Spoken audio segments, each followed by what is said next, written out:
papaya pa. Ito din doon, no? Dami din nila anak. Yan, dyan niya ilagay yung isda niya sa panin.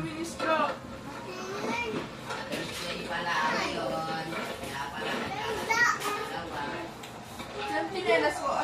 Ginamit mo yung tinelas mo sa labas? Diyan na. Pinelas mo na bago? Oo. Pinelas mo. Yan, dyan niya ilagay. Tusok niya dyan kay Kwan. Yung tinelas mo, Jay. Ayan ang itim.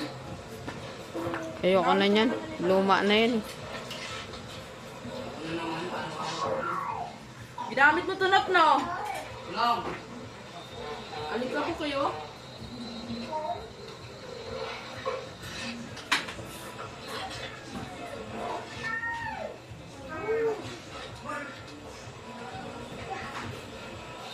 Ano mo, no?